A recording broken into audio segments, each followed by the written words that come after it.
রাত্রি দেখছিল বাইরের দোলনাটা অবিরাম দুলছে। তখনই নজর গেল জানালায়।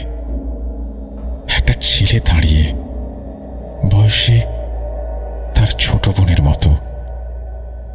শীতকাল, রাত একটা, গলির লাইট জ্বলছিল। আরেকদিন সে দেখল আয়নার সামনে দাঁড়িয়ে থাকা দুটো মেয়ে। একটি তার বোন,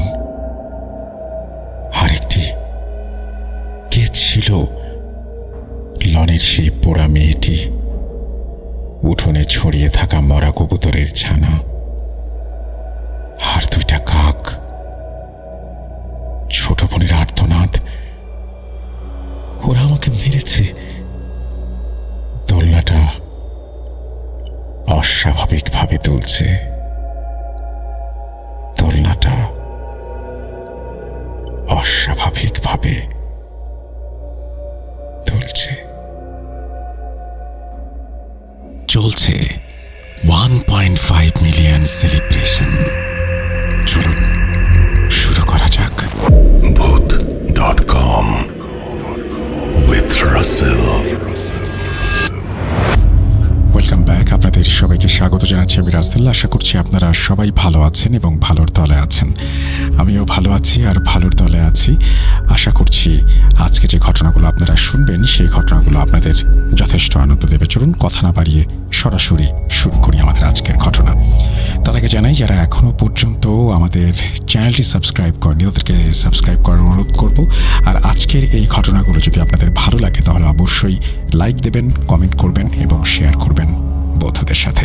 চলুন চলে যাই ঘটনায়। যেভাবে লেখা আছে আমি সেভাবেই পড়ে শোনাচ্ছি। আসসালামু আলাইকুম রাসেল ভাই, আশা করি ভালো আছেন, কারণ আমি জানি আপনি সব সময় ভালোর থলে। ছোটবেলা থেকে আমি ভূত এফএম শুনে বড় হয়েছি, তবে কখনো কোনো স্টোরি শেয়ার করব এমনটা ভাবিনি। আর এখন তো আমি আর আমার হাজব্যান্ড নিয়মিত Bhoot.com-এর শ্রোতা। যাই হোক, আজ Bhoot.com-এ আমার নিজের সাথে ঘটা একটা স্টোরি শেয়ার করব। যেহেতু প্রথমবার লিখছি, তাই দয়া করে ভুল ত্রুটি ক্ষমা সুন্দর দৃষ্টিতে দেখবেন। আর দেরি না করে সরাসরি চলে যাই ঘটনায়। যারা শুনছেন তারা এই ঘটনাটি কে কিভাবে কোন ছাঁচে বসাবেন সেটা তাদের ব্যক্তিগত ব্যাপার, তবে এটা আমার জীবনের এক কালো অধ্যায় বলা যেতে পারে।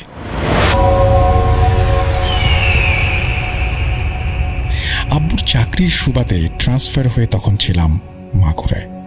মাগুরায় আমার ক্লাস 3 থেকে 8 পর্যন্ত বেড়ে ওঠা। সেখানে একটা প্রাইমারি স্কুলে ক্লাস 4-এ পড়াকালীন সময়ে খেলতে গিয়ে এক বান্ধবীর মাথায় আঘাত লেগে পড়ে যায়। যে বান্ধবীর মাথায় আঘাতটা লাগে, আসলে তারও ভীষণ ব্যথা পাবার কথা ছিল, কিন্তু ব্যথার শিকার শুধু আমিই হলাম। একে তো ছোট ছিলাম, তাই স্বাভাবিকভাবেই অনেক কান্না করছিলাম। ক্লাসের অন্যান্য ফ্রেন্ডরা এসে আমার কান্না থামানোর চেষ্টা করছিল। এক পর্যায়ে আমি স্বাভাবিক হলাম এবং এটাই হলো মূল ঘটনার সূত্রপাত। পরদিন থেকে স্কুলে গিয়ে প্রথম পিরিয়ডেই হঠাৎ মাথা ব্যথা শুরু। শরীর ভালো লাগছে না, যার দরুন ছুটি নিয়ে বাসায় চলে আসি এবং বাসায় ফিরে ঘুমিয়ে যাই এবং এই ঘুম ভাঙে বিকেল 4-5টার দিকে। কয়েকদিন টানা এই অবস্থা যাবার পর আমার আব্বু আম্মুর মাথায় চিন্তার রেখা দেখা দিল এবং আমাকে জিজ্ঞেস করলো কি সমস্যা হচ্ছে।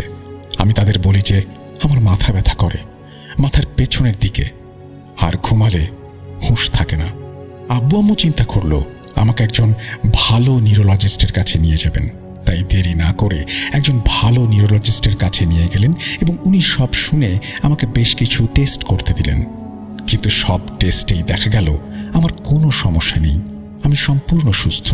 তবে উনি জানালেন হয়তো মৃগী রোগের কোনো লক্ষণ দেখা দিচ্ছে। এসব বলে কিছু ওষুধ দিলেন, যা ছিল আসলেই অনেক হাই ডোজের ঘুমের ওষুধ। দিন দিন আমার শরীর ভাঙতে থাকে আর সারাদিন আমি শুধু ঘুমোতে থাকি। মাগুরা, যশোর, ফরিদপুর সব জায়গার নিউরোলজিস্ট দেখানো শেষ এবং সব রকমের টেস্ট করানো শেষ। এর মধ্যে আমার আর শুধু মাথা ব্যথায় সীমাবদ্ধ নেই, বিষয়টা চলে গেছে অজ্ঞানের পর্যায়ে। আমি শুধু সেন্সলেস হয়ে যেতাম এবং খিঁচুনি উঠত। তারপর কিছু সময় পর নিজে নিজে জ্ঞান ফিরত, তবে শরীর ভেঙে একদম কঙ্কালের মতো হয়ে গেল। একদিন অজ্ঞান হয়ে খিঁচুনি উঠে এমনই অবস্থা হলো যে আমাকে অ্যাম্বুলেন্সে করে ঢাকায় একটি নামকরা প্রাইভেট হাসপাতালে ভর্তি করানো হলো। সেখানে ডাক্তাররা আবারও অনেক টেস্ট করালেন। বরাবরের মতন কোনো রোগ না পেয়ে বিষয়টাকে মানসিক সমস্যার খেতাব দিয়ে আমাদের রিলিজ করে দিলেন। একে তো এত ডাক্তার, হসপিটাল করে অনেকগুলো টাকা খরচ হয়ে গেছে, তাই আব্বু আম্মুর দুশ্চিন্তা এখন চরম পর্যায়ে। তবে ঢাকা থেকে আসার পর আমি একটু সুস্থ হতে শুরু করলাম, যদিও এই সুস্থতা বেশি দিন টেকেনি। একদিন স্কুলে অজ্ঞান হয়ে গেলাম, আর তারপর থেকে শুরু হলো আরও কিছু লক্ষণ। আমি সেন্সলেস থাকা অবস্থায় অনেক কথা বলতাম, এমনকি কিছু কথা এমন যা পরবর্তীতে নাকি সত্যিও হয়েছিল, যা আমি পরে শুনেছি। যেমন আমার বোনের রেজাল্ট। আমি বলে দিয়েছিলাম আমার বোনের রেজাল্ট কি হবে। তারপর কিছু জিনিস দেখা শুরু করলাম। মনে হতো জানালার কাছে দাদুর বয়সী হুজুরের মতন কেউ একজন দাঁড়িয়ে আছে আর আমাকে তার কাছে ডাকছে। এসব দেখে আমার মুখে শুনে আমার মায়ের চিন্তা 3 গুণে গিয়ে পৌঁছালো। এবার পরিচিত কিছু মানুষ বলল, ওকে আপনারা একটু হুজুর দেখান। বিভিন্ন হুজুর দেখানো হলো। তারা পানি পড়া দেয়, তাবিজ দেয়, কাজ হয় না। আমার শরীর তখন তাবিজে পরিপূর্ণ হয়ে গিয়েছিল। গলায়, হাতে, কোমরে 3-4টা করে তাবিজ। ঠিক সেই সময় আমাদের পরিচিত এক আন্টি আম্মুকে জানালো ফরিদপুরের একজন কবিরাজ আছে, আমাকে যেন ওনার কাছে নিয়ে যাওয়া হয়। আব্বু এসব বিশ্বাস না করলেও আম্মু অনেকটা জোর করেই আমাকে তার কাছে নিয়ে যান। আমি ওনাকে দাদু বলে সম্বোধন করতাম, তবে উনি মাঝ বয়সে একজন লোক ছিলেন। উনি আমাকে দেখে আসন করে জানতে পারেন আমার ওপর এক জিন নজর রাখছে। জিনটা অনেক রাগী, তবে জিনটা কোনো এক কারণবশত সরাসরি আমাকে ধরতে পারছে না, যার কারণে দূর থেকে নজর দিয়ে দিয়ে আমার এই হাল করছে। তো এর প্রতিকার চাইলে উনি আমাকে জানান যে আমাকে গোসল দেওয়া লাগবে, সেই বাবদ কিছু জিনিসপত্র লাগবে, আর ওনার কাছে টাকা দিয়ে দিলে উনি সব কিছুর ব্যবস্থা করবেন। নদীর পানি, জবা ফুল, এমন আরও অনেক কিছু। ছোট ছিলাম, যার কারণে আমার কি কি লেগেছিল সঠিক মনে নেই। উনি আমাকে বাড়ি থেকে একটু দূরে একটা বাগানের মধ্যে নিয়ে গোসল দিলেন। পানিটা ছিল একটা মাটির কলসে। উনি আমাকে বললেন, তোমার গায়ে পানি দেবার সাথে সাথে তুমি সোজা বাড়ির মধ্যে চলে যাবে, কোনো শব্দ শুনলেও পেছনে ফিরে তাকাবে না। আমি একটা ঠাস করে শব্দ শুনলেও পেছন ফিরে তাকাইনি। তারপর উনি আমাকে একটা তাবিজ দেন এবং বলেন সাবালিকা হওয়া পর্যন্ত যেন আমি এটা পরিধান করি, আর যদি কখনো খোলা লাগে বা খুলে যায় তবে যেন গরুর দুধ দিয়ে ভিজিয়ে আবার সেটা পরি। এভাবে আমি আমার ইন্টারমিডিয়েট পর্যন্ত তাবিজটা রেখেছিলাম। এরপর আর কখনো আল্লাহর রহমতে কোনো সমস্যা হয়নি। কাহিনীটা আসলে কতটা ভৌতিক আমি জানি না, তবে এই সমস্যাটা আমি আমার পরিবার খুব বাজেভাবে ফেস করেছি। আর একটা বিষয় অ্যাড করতে চাই, এখন এসে যখন ভূত.com-এর বিভিন্ন ঘটনা শুনি এবং বিভিন্ন হাদিস ঘাঁটি, তখন থেকে আসলে বুঝতে পেরেছি কালো জাদুর ভয়াবহতা কতটা এবং আল্লাহ